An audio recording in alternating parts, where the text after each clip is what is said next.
dedicated to you.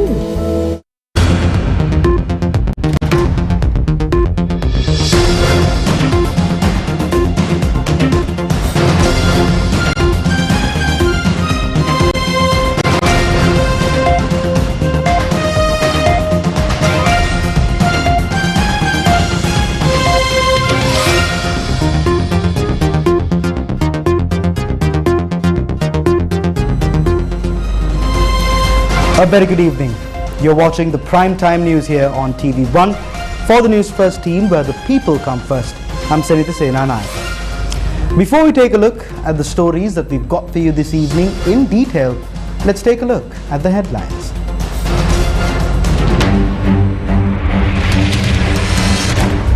Sri Lanka celebrates its 75th Independence Day.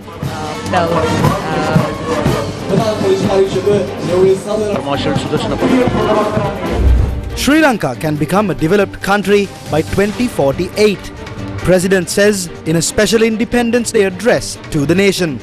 එකමුතුව සැලසුම් සහගත ඉදිරියට ගොත් අපට 2048 වෙද්දී සංවර්ධිත රාජ්‍යයක් බවට පත් වෙන්න පුළුවන්. People take to the streets against Independence Day celebrations.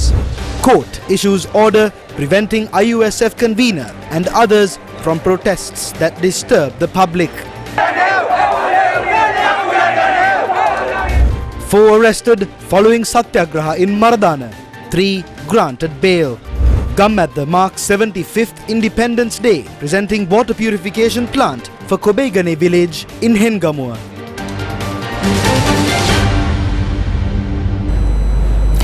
On to your top story this evening. The official ceremony to mark the 75th Independence Day was held at Galface today. President Ranil Wickremesinghe attended the event. The theme of this year's celebration was Namo Namo Mata Siya Wasata Piyavarak. The Honourable Prime Minister of Democratic Socialist Republic of Sri Lanka. The event commenced after the arrival of President Ranil Wickremesinghe.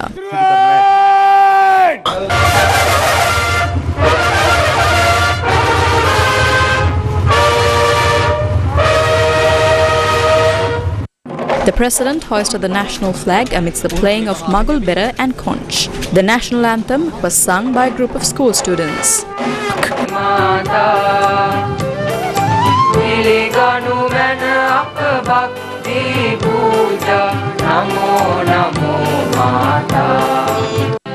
Afterwards, Jayamangala Gatha and Devo Vassatu Kalina Gatha were chanted in blessing.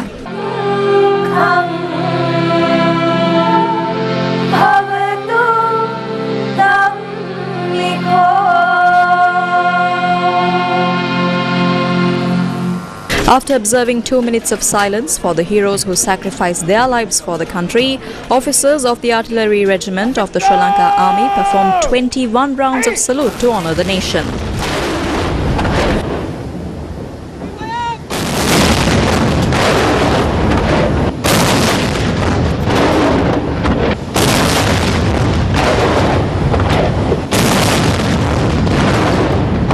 The head of state was afforded a guard of honour by a squadron of the 3 armed forces.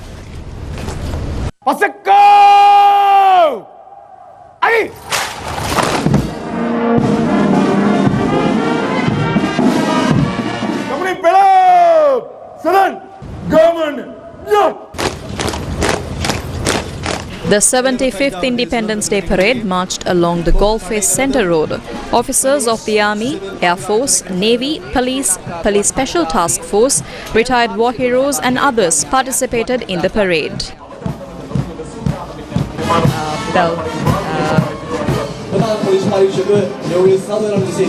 நீங்கள் சற்று முன் பார்த்தது விமானப்படை தளபதி air marshal Sudarshana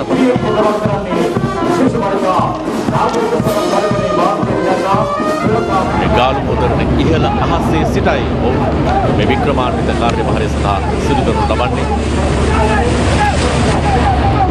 இப்பொழுது parachute சாகசம் இங்கே நிகழ்த்தப்படுகிறது. ගාලු මුදර මේ භූමියට අඩි 7000ක් ඉහළ අහසේ සිට පැනීම සිදු කළ මේ සෙබළුන්.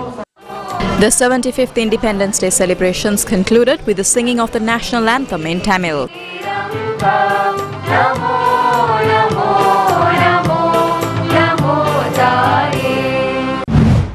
The Sri Lanka Navy gun salute was performed on board the SLNS Gajbahu Advanced Offshore Patrol Vessel at noon today to mark the Independence Day.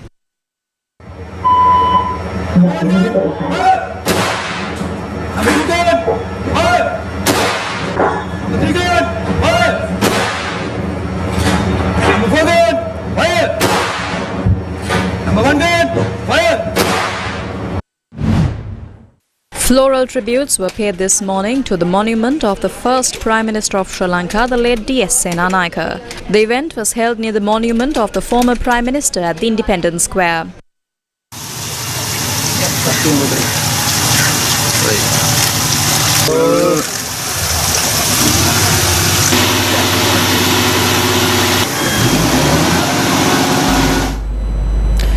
In a special address to the nation on Independence Day, President Ranil Wickremesinghe has said Sri Lanka can become a developed country by 2048. මේ නරාව වලින් ගොඩේන්ට අපට තියෙන්නේ එකම එක ඉනිමගයි. මතක තියාගන්න දේශපාලන අවශ්‍යතා නිසා මේ ඉනිමග ඇදලා පැත්තකට දැම්මොත් අපට රටක් නැහැ. අපට හෙටක් නැහැ. එසේනම් අපි මේ ආර්ථිකය නවීකරණයට ලක් කරමින් ලෝකයට විවෘත කර යුතුයි. ජාත්‍යන්තර මූල්‍ය අරමුදලේ සහාය ලබා ගැනීමට අවශ්‍ය දුෂ්කර කාර්යයන් අප සාර්ථකව අවසන් කර ගනිමින් යනවා. නොබෝ දිනකින් ඔවුන්ගේ එකඟත්වය ලබා ගැනීමට අපි අපේක්ෂා කරනවා. ආර්ථිකය ශක්තිමත් කර ගැනීමෙන් විතරක් අපට සෑහීමකට පත්වෙන්න බෑ. අපි සමස්ත ක්‍රමේ වෙනසක් සිදු කළ යුතුයි. මේ ක්‍රම වෙනස සඳහා අවශ්‍ය අනපනත් ගණනාවක් අප පාර්ලිමේන්තුවට ඉදිරිපත් කරනවා. ඒ වගේම උතුරු නැගෙනහිර ජනතාව මුහුණ දෙන විශේෂිත ගැටලු සම්බන්ධයෙන් කඩිනම් පියවර ගත යුතුයි. ඉඩම් යලි මුදා හැරීම, සිරකරුවන් නිදහස් කිරීම වැනි කටයුතු සඳහා අප ප්‍රමුඛත්වය ලබා දී තිබෙනවා. ඒ වගේම ඒකීය රාජ්‍යයක් තුල උපරිම බලය බෙදා දීමක් උදෙසා පියවර ගන්නවා. නමුත් කිසිවිටක මේ රට බෙදෙන්න අප ඉඩ දෙන්නේ නැහැ. මා උත්සාහ ගන්නේ මතු පිටින් පෙනෙන රෝගී තත්වයට වේදනා නාශක දෙන්න නොවේ. රෝග නිදානයට පිළියම් කිරීමටයි. එය අසීරුයි, දුෂ්කරයි. නමුත් අප යා යුතු එකම මාර්ගයයි. ජනාධිපති දුරයට පත් වූ දා පටන් මට ගන්ට සිදු වුණ තීන්දුව බොහෝමයක් ජනප්‍රිය තීන්දුව නොවන බව මම දන්නවා. නමුත් ඒ තීන්දුව නිසා අද මේ රටේ කිසිම පුරවැසියෙකු තෙල් පෝලිම් වල විජලනයෙන් මිය යන්නේ නැහැ. ගෑස් නොමැතිව බඩගින්නේ ඉන්නේ නැහැ. පොහොර නොමැතිව ශාප කරන්නේ නැහැ. ඒ නිසා අරාජිකවාදී දේශපාලන බලවේගයන් කවර බාධක නිර්මාණය කළත් මම මේ රටට ආදරය කරන බහුතර ජනතාව සමග එක්වී මේ නව ප්‍රතිසංස්කරණ වැඩසටහන ඉදිරියට ගෙන යනවා. එකමුතුව සැලසුම් සහගත ඉදිරියට ගොත් අපට 2048 වෙද්දී සංවර්ධිත රාජ්‍යයක් බවට පත්වෙන්න පුළුවන්. ඉතින් අපි සියලු දෙනා එකට එක්වෙමු. වෙහෙසෙමු. එකාවෙන් කැපවෙමු. එක මවකගේ දරු කැලක් මෙන් එකතු වෙමු. අපේ රටට නිදහසින් අවුරුදු 100ක් පිරෙන 2048 වර්ෂයේදී අපේ රට ලෝකයේ ඉහළින්ම ඇති රාජ්‍යයක් බවට පත් කර ගනිමු. Sri Lankan expatriates in Melbourne protested against the Independence Day celebrations in Sri Lanka. A group of Sri Lankans protested in Melbourne, Australia against Independence Day celebrations held in Sri Lanka. Sri Lankans are forced today to live in absurd conditions. We know that the country's economy is now officially bankrupt. People are suffering, yet the country is celebrating at a grand scale. The rule of law has collapsed. So what is it that we are celebrating? I beg the question. We beg the question. What do? We need to continue our struggle. We cannot give up at this point in time. We need to continue our struggle until we reach our goal of achieving a complete system change, until we reach our goals of achieving a democratic system. This is our dream and these are our aspirations. A protest and a public rally themed "Where is the Freedom?" organized by civil organizations led by the Inter-University Students Federation was held today opposite the Jawaharlal University.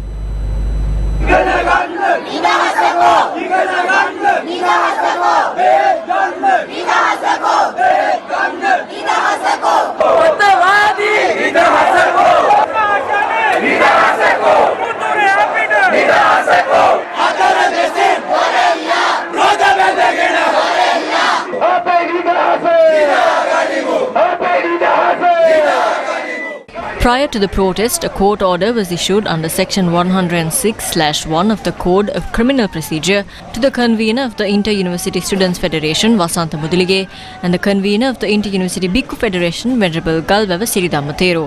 The order was issued after considering facts presented by the Chief Inspector of the Mirihana Police Headquarters.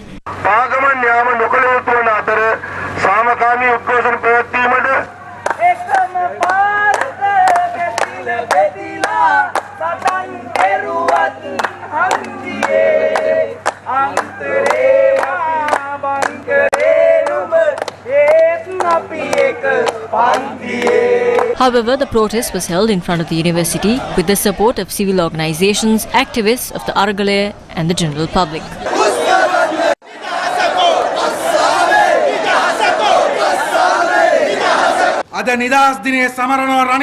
Today, Ranil is celebrating the Independence Day. The flag is from China, the flag post is from Pakistan, the thread is from India. He wants to beg. We want true independence. We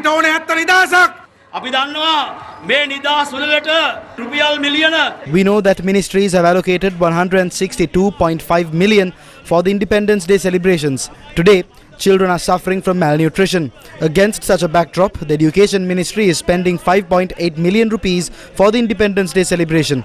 They wasted 5 million rupees today. They can't provide electricity for A-level exams. The CEB has spent 21 billion rupees for this Independence Day celebration.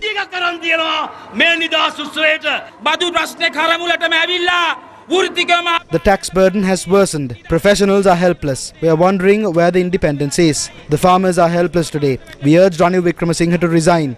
The Aragalaya is the only way to chase away Ranil Wickramasinghe. Ranil Wickramasinghe අපි කියනවා ධම්ම තොලංචි වෙලා ඵලයන් නැත්තම් Ranil Wickramasinghe එළවා දැමීම සඳහා පිට තියෙන එකම මාවත Aragalaya Aragalaya Aragalaya. The trade union collective staged a protest against Independence Day in Anuradhapura today. A large group of people, including university student activists, joined the protest.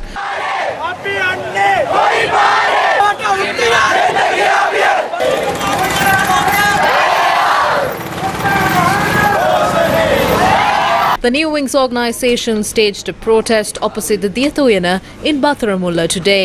ගන්න සල්ලි තමයි මේ විදියට මේ පාලකයෝ තමන්ගේ උජාරුව ලෝකයට පෙන්වන්න මේ විදියට වියදම් කරමින් ඉතින් බඩට කන්න නැතුව වියදම් කරන සල්ලි වලින් සමරන බොරු නිදහස සමරන්න වෙන්නේ මේ සැරේ විතරයි. මේ අන්තිම පාර මේ නිදහස් දුනේ මේ සමරන්න කියලා. The 14.2 million was spent on mobile restrooms for the Independence Day celebrations. The chairs cost 1 million. Flags cost 1.3 million. The real freedom struggle begins on the 9th of March.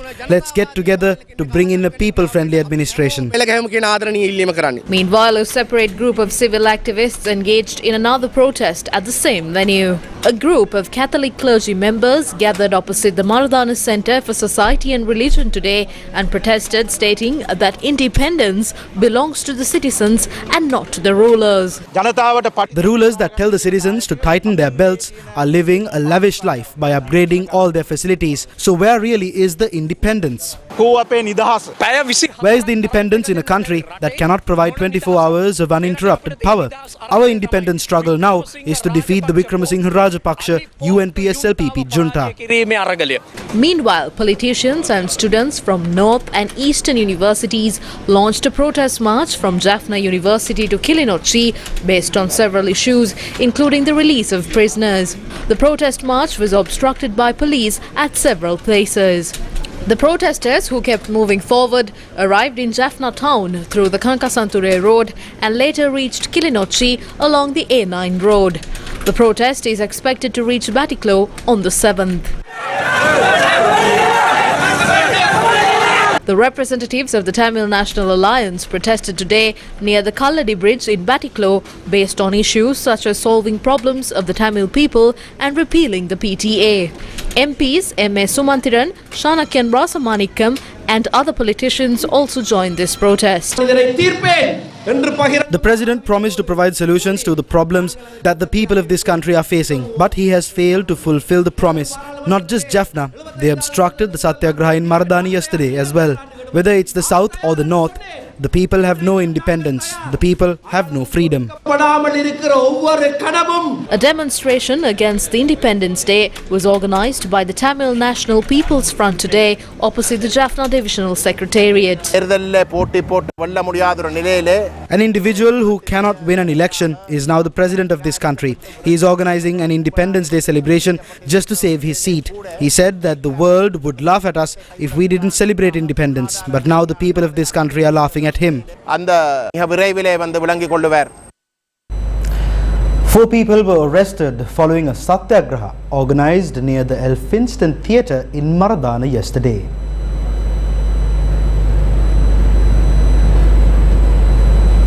The demonstration, called Freedom Satyagraha, conducted by a group including activists and civil organizations, was held near the Elphinstone Theatre in Maradana last night. The situation became tense following a dispute between activists and a separate group that reached the location.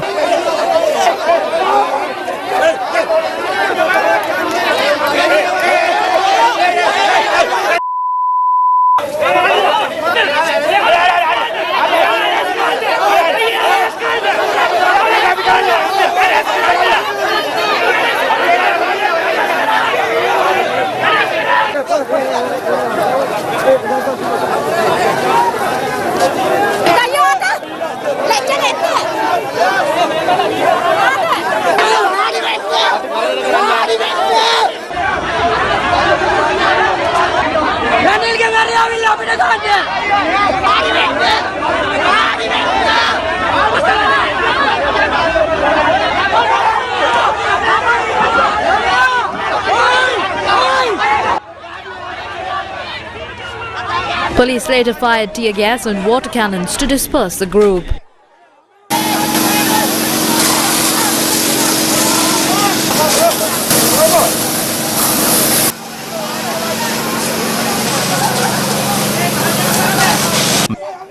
The Satyagraha was staged against the lavish spending extended towards the Sri Lanka's 75th Independence Day celebration. 4 people were arrested.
This is what happens when you speak up for freedom. This is Ranil Rajapaksha's suppression. The police can't put an end to the uprising of the people. Minister Tiranalis can't stop this momentum. You cannot stop this by firing tear gas and water cannons. I have no problem with these people who took me away. They are similar to us. We have a problem with the rulers. We don't have a problem with the officers who are bending to their orders. My issue is with the rulers who destroyed this country.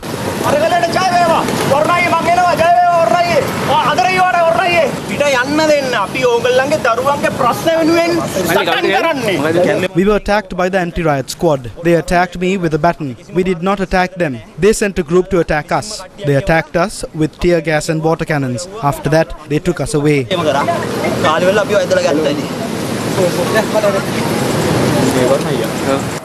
Afterwards, military personnel were deployed near the Elphinstone Theatre.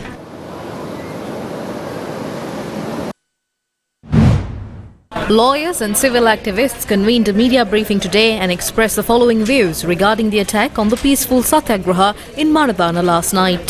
බිම වාඩි වෙලා හිටියේ එක අවස්ථාවකදී මේ මැර කණ්ඩායමක් මේ ස්ථානයට කඩාපාත් වෙනවා. The protesters were sitting on the floor. All of a sudden, a group of thugs arrived at the location. They did so in front of the police officers. We will release the footage in the future. We have pictures. The thugs arrived with the backing of the police. Some of them came from among the police and carried out the attack.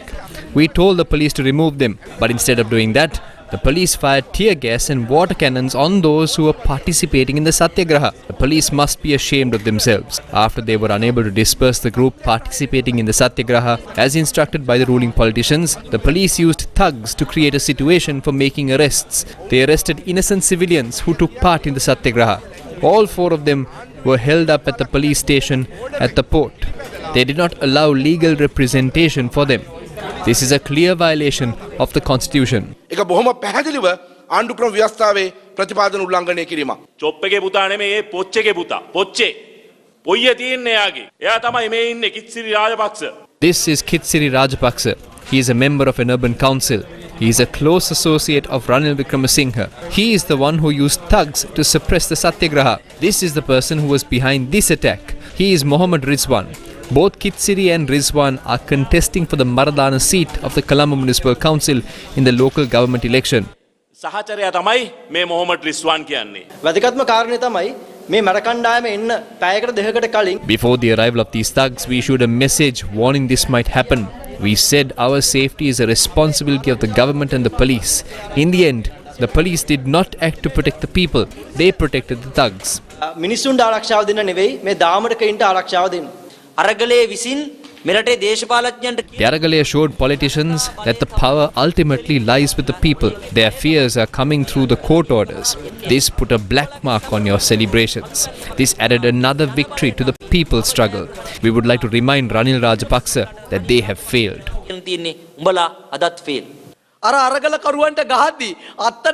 We handed over the thugs to the police for attacking the protesters, but they were let go. We would like to ask the police, permit us to join their drama class.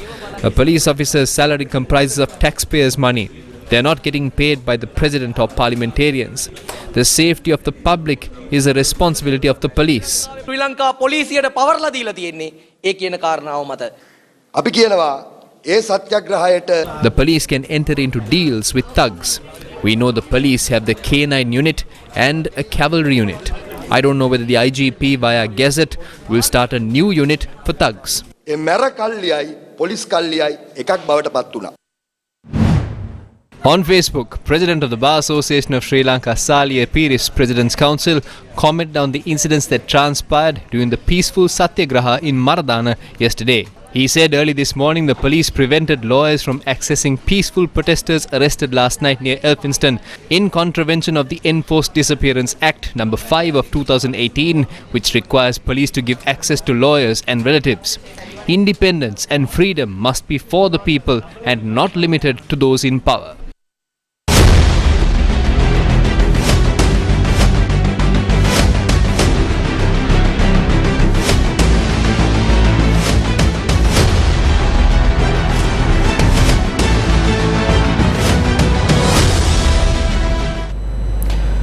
What you just witnessed was how the people of Kobegane in Kurunegala marked Independence Day with Gammadda.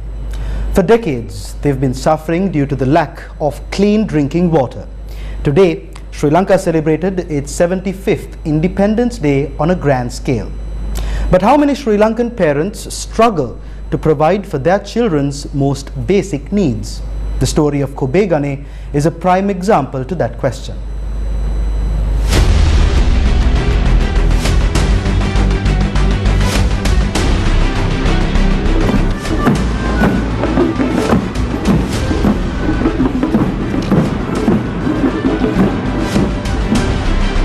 On the 75th Independence Day of Sri Lanka, the people of Kobegane welcomed a water purification plant which was long overdue.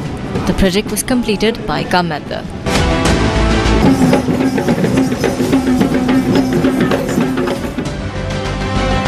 Kobeigane consists of hundreds of families that depend on agriculture for their livelihood. The people there and from surrounding areas organised a special procession to welcome Gammadda and to mark Independence Day. Dr. and Mrs. M.U.A. Tennakon join hands with Mrs. Devinka Puswell and her family to support this project.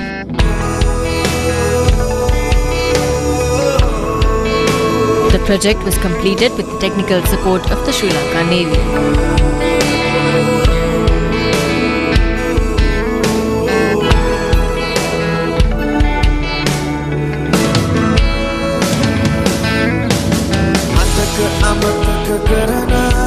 An Independence Day celebration was also held. A demonstration of Sri Lanka's endemic martial arts, Angam, added colour to the event.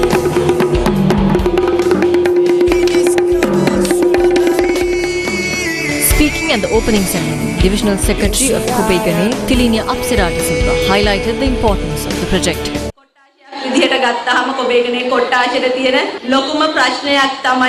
When considering the Kobeigane division as a whole, one of the biggest problems they face is a lack of clean drinking water. What you have done for the Hengamur village today will never be forgotten. Gammadda previously built as a bridge. We know this is a time where no new development projects are carried out. This makes this project a blessing for the people of this area.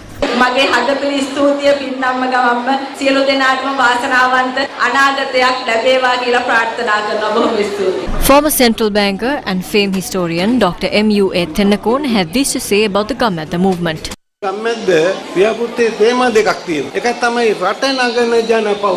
It is not too far away that Gammadda will become a global movement. It has already become that, where international universities are studying the Gammadda model. But it is not too far away where Gammadda is replicated around even developed countries across the world. And it will belong to the world. I have a dream that someday, I am not saying it's tomorrow or the day after, but someday Gammadda will be the first Sri Lankan winner of a Nobel Prize. This is my dream. Thank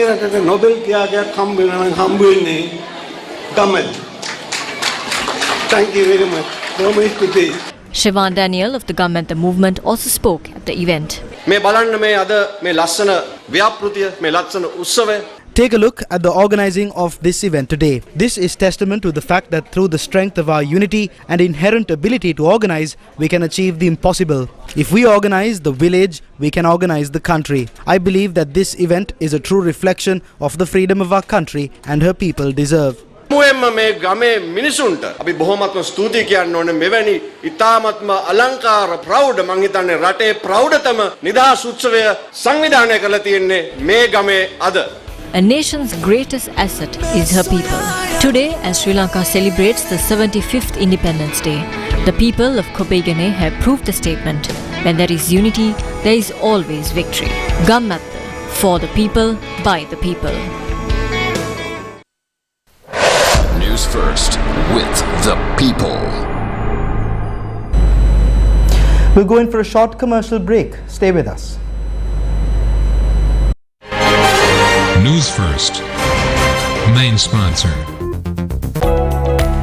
Durden's Hospital, dedicated to you. Experience the best in healthcare at Durden's Hospital's new Alfred Place wing. We continue to evolve into a purpose-built hospital of the future, with an ambience built to deliver world-class care. Durden's Hospital, dedicated to you. Welcome back to the news. There are a number of battles our ancestors fought and won against European colonizers before surrendering to the British Empire in 1815. There were battles that birthed many heroes who laid down their lives for the motherland. Today, we bring you the story of the Battle of Bulletin.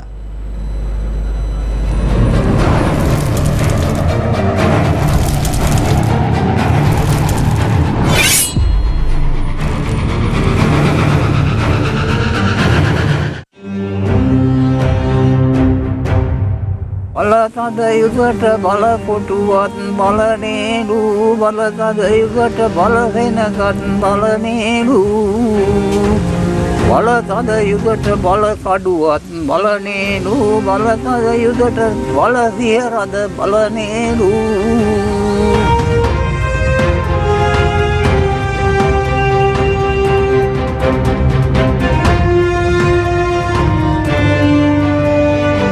Historians say the Balana fort was used to protect the Kangdian kingdom from foreign invaders for many years. In many of the battles that were fought here, the Sri Lankan army was up against an enemy with bigger numbers and advanced weapons. Yet, the history of this fort is proof of our ancestors' bravery, superior battlefield intelligence, and their understanding of the mountainous terrain. The kingdom of Kandy was invaded by the Portuguese, the Dutch and the British, but none of them were able to capture it because of the mountainous terrain. The Balana fort functioned as a strategic outpost and a fortress of the kingdom, which was situated along the historic Colombo-Kandy road. In many instances, advancing enemy forces were unable to enter the kingdom of Kandy because of the strategic outpost in Balana. According to history, Sri Lankan forces used rocks and tree logs to counter-attack enemy forces. After their defeat in Danture, the Portuguese sent 25,000 soldiers to conquer the kingdom of Kandy under the leadership of Jeronimo de Azevedo in 1602. On the 2nd of February 1602, advancing Portuguese forces found an empty Balana fort as King Vimaladharma Surya strategically retreated after setting the Balana fort on fire. Delighted about the fact that they were able to capture this stronghold, which was near impossible for 9 years, the Portuguese forces decided to celebrate their achievement that night. However, in an unexpected move, King Vimaladharma Surya gathered his forces and mounted a full-scale attack on the Portuguese.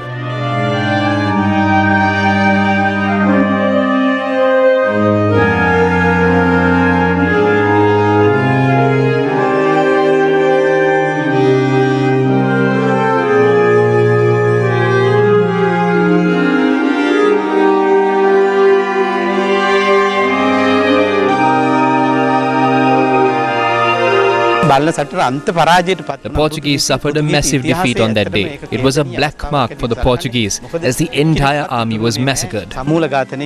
Join us tomorrow as we bring you the details of the Battle of Randenivala.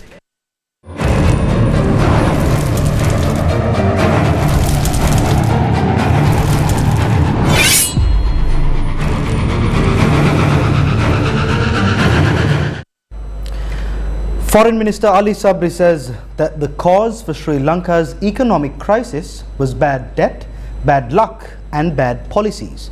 He made these comments during an interview by Al Jazeera.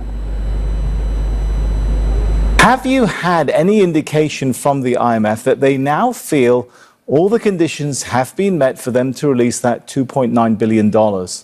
We have had extensive discussion. But the precondition that the Sri Lankan government need to take in terms of revenue collection and other reforms, they're happy for the progress that we have achieved. But bilateral creditors are the issues now. So India had already given the assurances to restructure the debt. Paris Club should come one of these days, and we are at the advanced level of discussion with China. So if those things are there, we probably be able to get the IMF, EFF during the first quarter of this year. So what's not finalized? What are you trying to work out with the Chinese so you can get that money? The issue right now is there is a little bit of a differences what the IMF want and what the Chinese have offered. So we need to get all of them into one table so that hopefully everybody is in the same page. How long can Sri Lanka wait? I mean, you're dealing with a foreign currency shortage, inflation, recession. Do you have even an approximate date in your mind by which you say to the IMF or to the Chinese or to anyone, if we don't reach the loan by this point, we're going to have serious issues in Sri Lanka again? That probably the first quarter of this year, before 31st of March or so, is probably the most we can wait. So hopefully we will try to get something before that. What happens if come, God forbid, 31st of March, you still haven't worked this out? What does that mean for Sri Lanka? What does it mean for people? Queues again at gas stations, shortages of important basic supplies? I don't see a danger of same thing what happened last year is immediately happening if we continue with our reforms right now, and if the people of Sri Lanka will continue to have faith on the system and continue to remit the funds through the banking channels, and tourists continue to come as they have done during the last couple of months, any deep-rooted economic reforms which are long overdue are going to cause a lot of pain, and it causing pain to everybody across the board. Irrespective of the consequences or popularity, right decision had to be made on behalf of the country. You are a member of the SLPP, the Sri Lanka People's Front Party. Many would say in Sri Lanka it's responsible for the economic mess Sri Lanka is facing. Are they right? I would say yes and no. It's not that simple. Sri Lanka's current troubles are based on bad debt, bad luck in terms of what happened in Ukraine and the energy crisis and the prices, and also 2 to 3 years of problems that we had with the COVID, and also bad policies. Say that these debt issues that you are talking about, it did not take place during the last 2 years during the SLPP government. Unfortunately, debt have been there for a long period of time. In fact, we have not taken any debt for any of the project during the last 3 years, unless other than we paying back. And 86% of our last year's revenue went for a large public sector. That is the problem. Opposition leader Sajith Premadasa emphasizes that under his leadership, a new system will be implemented to recover all stolen funds. Opposition leader Sajith Premadasa made these remarks while addressing a constituent assembly at the Hinituma electoral division in Galle. On this day of celebrating independence, let's unite with determination to rebuild a free country at the upcoming local government election. What needs to be done instead of unloading the tax burden on the people? We need to retrieve all the money stolen by the ruling family over the years. The STAR project is an initiative of the United Nations to retrieve this money. We will collaborate with them and get back every dollar and rupee stolen by the past rulers.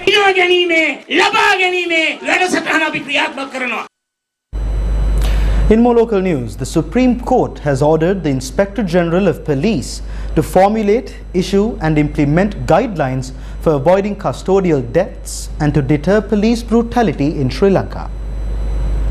The Supreme Court yesterday issued a judgment on a fundamental rights application filed by Mohammad Rashid Fatima Shamila on behalf of her deceased husband Mohammad Nizar Mohammad Irfan. In her petition, she alleged that her husband was arrested by 4 police officers attached to the Kompanya Vidya police and was shot dead by Police Sergeant Karuna Tilaka in 2008. The police officers claimed that the suspect, who was handcuffed and travelling in a police vehicle with 8 armed police officers, had attempted to grab the weapon of a police officer while he was escorted by police to show weapons allegedly stashed away by the suspect. The police officers further claimed that Sergeant Karuna Tilaka had proceeded to shoot the suspect in the chest and abdomen at close range in exercising his right to self-defense. In the judgment, the Supreme Court cited multiple discrepancies in the account of the event presented by the police officers. Further, Supreme Court opined that Sergeant Karuna Tilaka had exceeded his right to self-defense when he shot the suspect, who he claimed was reaching for the weapon of another police officer while being handcuffed and travelling in the back of a police vehicle with 8 well-trained police officers. The Supreme Court determined that the fundamental rights guaranteed to the suspect under the Constitution were violated by the police officers and ordered the police officers and the state to compensate the petitioner, who is the widow of the suspect. The Supreme Court in its judgment described the large number of deaths reported in police custody in Sri Lanka as quote-unquote disturbing. Supreme Court Justice Aluvihare wrote, quote, "I'm at a loss to understand in the present day and time as to why such an established law enforcement entity is incapable of affording due protection of a citizen who is in their custody." End quote. Justice Aluvihare further writes, quote, "It only highlights the utterly unprofessional approach to duty by the personnel who man it, and as a consequence, people are increasingly losing trust in the police." End quote. The judgment further highlights that high-ranking police officers had paid scant attention to an ever-growing number of deaths in police custody, which does not augur well for law enforcement and the rule of law. Taking into consideration these circumstances, the Supreme Court ordered the Inspector General of Police to formulate, issue and implement guidelines to the police, elaborating the steps that should be taken by each officer to avoid encounter deaths of this nature in the future. The IGP therefore must report back to court on the steps that has been taken in this regard on the 24th of March 2023. Although street food was always popular in Sri Lanka, an increasing number of interesting street food vendors are emerging. News First visited a popular street food area for people travelling through Thalawathugoda. Located near the Kimbulavala junction in Thalawathugoda, this street food zone has close to 30 vendors selling different varieties of food. Food is prepared at a reasonable price on the spot based on customer requests. Yeah, it's a good one because everyone these days busy and everyone always looking for a change. So this is something new for us. මේ වෙලා පිළිවෙල කරගන්න වැඩිය යන වෙලාවත් එක බැලුවාම ඉතින් ලාභයි රසයි පහසුයි ඒ සේරම දේවල් තියෙනවා. Actually this is a good concept. There are a lot of people come to this place and enjoy. Vendors say cleanliness is a top priority when making food. මෙතනදී පිරිසිදුකම සහ ක්වොලිටි එක ප්‍රයිස් එක නෙමෙයි අපි ක්වොලිටි එක තමයි නිතරම බලන්නේ. මේ ඔක්කොගෙම මේ පාර තිබ්බට හොඳ ක්වොලිටි. ඒ කියන්නේ කස්ටමර්ට පේනවා මොනවද කරන්නේ. අපි ඒ කස්ටමර් කැමරට ගන්න එක කොහොමද අපි අතින් අල්ලනවද අතින් ඇල්ලීමෙන් තොර තමයි අපි ඔක්කොම මේ ස්ට්‍රීට් එකම අපි කියලා තියෙන්නේ. ඒ කාලයත් එක පොඩක් මෙහාට ආවොත් එහෙම හැමදේම ගණන් ගිය නිසා ගොඩක් කෑම වර්ග ආරෙමේ ගණන් ගිහලා තියෙනවා. නමුත් සාධාරණ මිලක් තියෙනවා මෙතන. ආවොත් ඔයගොල්ලන්ට බලන්න පුළුවන්. ටවුට් එකේ ඉන්නේ ඉතින් අර ඉවලේ ෆ්‍රෙෂ් පිට හදලා දෙනවා මිනිස්සුන්ට කෑමේ. ඉවලේ මෙතනින් දැම්ම තමයි හදලා දෙන්නේ. චිකන් පව මෙතනින් ගලවලා ඉවලේ හදන දේවල් තමයි ගන්න ආහාරේ. තියෙනවා වාඩිලා කෑමට ගන්න පුළුවන් හැමකේ. මේ ස්ටෝල් එකම මේ විදිහට කෑම රසට දෙනවා. ඒ විදිහට හොඳ ප්‍රතිචාර තියෙනවා දැන් එන කස්ටමර්ස්ලාගේ. කියන්නේ ඉතින් කට්ටියට එන්න කියලා තමයි. ඕගොල්ලන්ගේ මිලට දැන් තියෙන ආර්ථික තත්ත්වෙත් එක්ක ඔයාලගේ මිල ගණන් වලට සහනදායි පොඩි මිල ගණන් වල ඉඳන් ඉහළට යනකම් අපේ තියෙනවා. එක එක වර්ග වලින් ඔයාලටත් ඇවිල්ලා අපේ මෙහෙ ඇවිල්ලා අපේ ඕනම දෙයක් පාවිච්චි කරලා රස බලලා යන්න පුළුවන්. මම කියන්නේ එන්න අලුත් අත්දැකීමක් විවිධාකාර කෑම වර්ග තියෙනවා මේ හරිය චිකන් බාබකියු පෝක් එතකොට බන් වර්ග සොසේජස් වර්ග විවිධාකාර කෑම තියෙනවා. ඇවිල්ලා අත්දැකීමක් විලබදලා යන්න කියලා තමයි මම කියන්නේ. It is said that one cannot think well, love well or sleep well if one does not dine well. For the people travelling from work to home through Thalawathugoda, dinner comes in many varieties. In international news, after bidding farewell to the Democratic Republic of Congo, Pope Francis's flight landed in Juba for his long-awaited ecumenical pilgrimage. The pilgrimage for peace to South Sudan was conducted along with the Archbishop of Canterbury, Justin Welby, and the moderator of the General Assembly of the Church of Scotland, Ian Greenshields. Pope Francis arrived in South Sudan, where he is embarking upon an ecumenical pilgrimage. The Pope's flight landed at the Juba International Airport. The plane had departed from the Njili International Airport in the Democratic Republic of Congo's capital of Kinshasa, carrying the Holy Father and more than 70 journalists. The Pope's farewell to the Democratic Republic of Congo marked the end of the first leg of his two-nation 40th apostolic journey abroad and his fifth journey to Africa. Pope Francis visited the DRC from the 31st of January to the 3rd of February, following in the footsteps of Pope St. Paul II, who visited there in 1980 and 1985. And that brings us to the end of this edition of Primetime News here on TV1. For the News First team, I've been Senita Senanai. Take care and stay safe.